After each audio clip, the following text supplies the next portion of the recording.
Leave అనేది పని చేసేవాడు తీసుకోవాలి, పార్కుల్లో తిరిగేవాడు కాదు. ఏంటనే నువ్వనేది? వచ్చావరా, రారా. మన పితృదేవుడు ఏం చేశాడో తెలుసా? రోజు క్యారేజ్ కట్టుకుని వెళ్ళేది ఆఫీసుకు కాదు, బలాదూర్ తిరగడానికి. అదేంటన్నయ్యా? చెప్పండి శ్రీనివాసరావు గారు, కొడుకులిద్దరినీ కొండెర్రి పప్పలం చేశానని మీ నోటితోనే గట్టిగా చెప్పండి.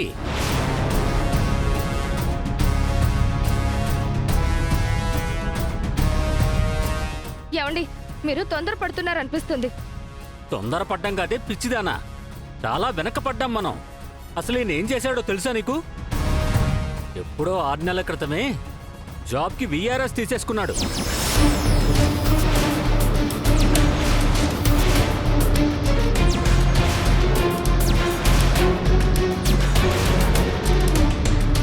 ఏంటన్నయ్య నువ్వు చెప్పేది నిజమా?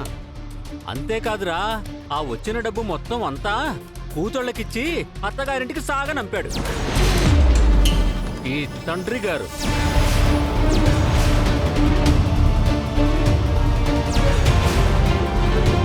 ఒసే పిచ్చి మొహమా, నువ్వేమో ఏమీ పట్టించుకోకుండా ప్రతిరోజు ఈయనకి క్యారేజ్ కట్టి వస్తూనే ఉన్నావు.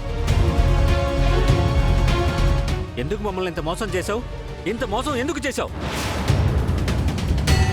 రే, నేను మీతో చెప్పకపోవడం తప్పేరా, కానీ నేనెవరిని మోసం చేయలేదురా. కాదా? మోసం కాదా? విఆర్ఎస్ డబ్బంతా కూతుళ్ళకే ఇచ్చేసి కొడుకులిద్దరికీ పంగనామాలు పెడితే అది మోసం కాకపోతే మరేంటి?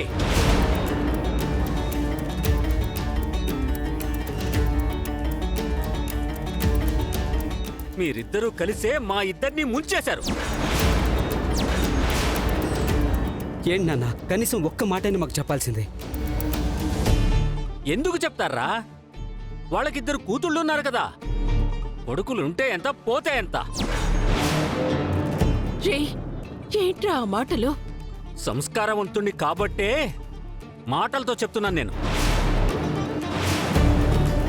టీఆర్ఎస్ తీసుకొని మమ్మల్ని మోసం చేసిందే కాకుండా ఆ సొమ్మంతా వాళ్ళిద్దరికీ కట్టబెట్టి మళ్ళీ ఆ భారమంతా మా నెత్తి మీదే వేస్తాడా? ఏమండి, కొంచెం ఆగండి. ముందు మావయ్యని భోంచేయనివ్వండి. ఇంతకాలం చేస్తుంది అదే కదా.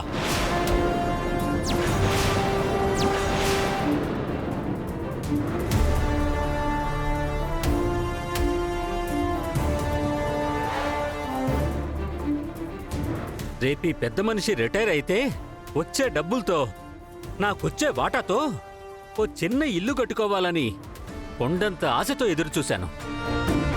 కానీ వాళ్ళ బిఆర్ఎస్ తీసుకొని దగా చేశాడని తెలియగానే గుండె పగిలిపోయింది.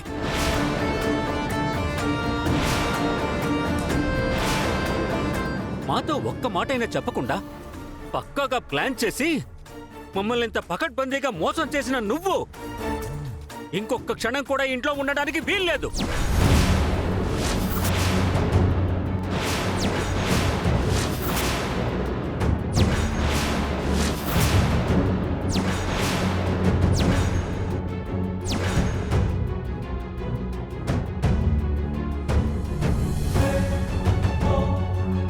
రే సంతోష్.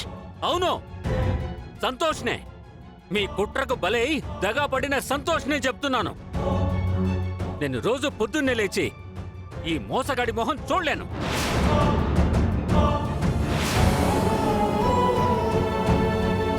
చాలురా, చాలు.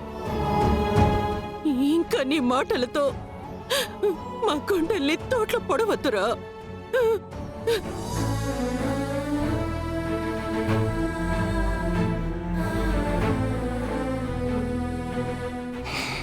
వాడన్న దాంట్లో తప్పే ఉంది లక్ష్మి, కానీ పెంచడం తప్ప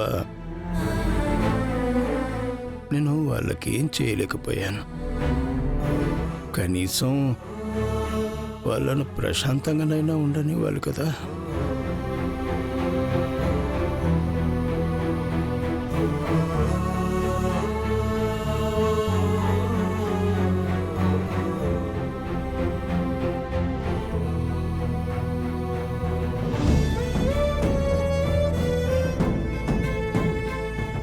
మావయ్య ఏ నువ్వు వెళ్తా వాళ్ళతో పాటు చెప్పు.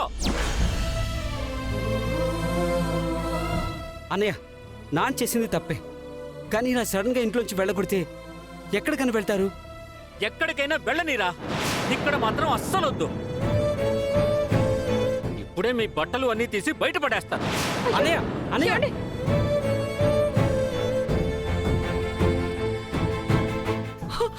అయ్యో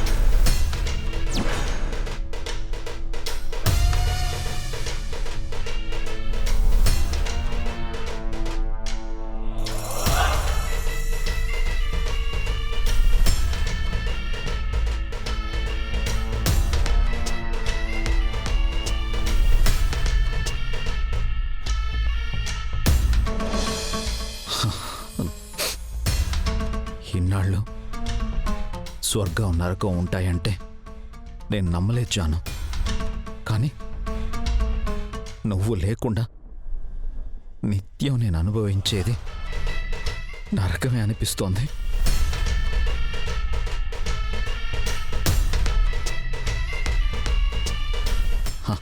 నువ్వున్నావని తెలుసు, కానీ ఎక్కడున్నావో తెలీదు. నువ్వు నా దగ్గరకు వస్తావని తెలుసు, కానీ ఎప్పుడొస్తావో తెలీదు.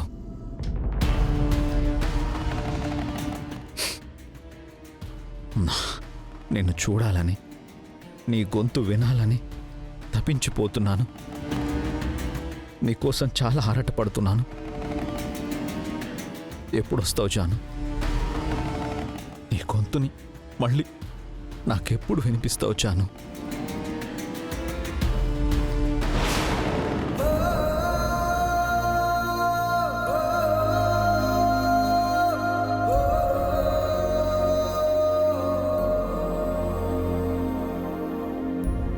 ఈ రీల్ మనం చేస్తే ఎంత బాగుంటుంది.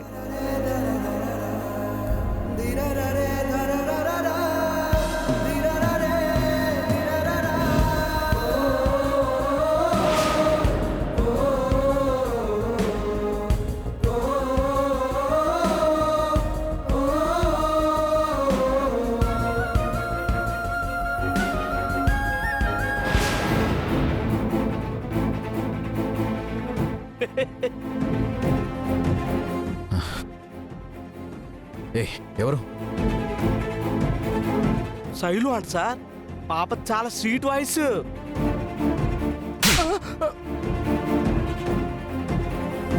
స్వీట్ వాయిస్ ఏంట్రా? ఇది నా జాను వాయిస్ రా.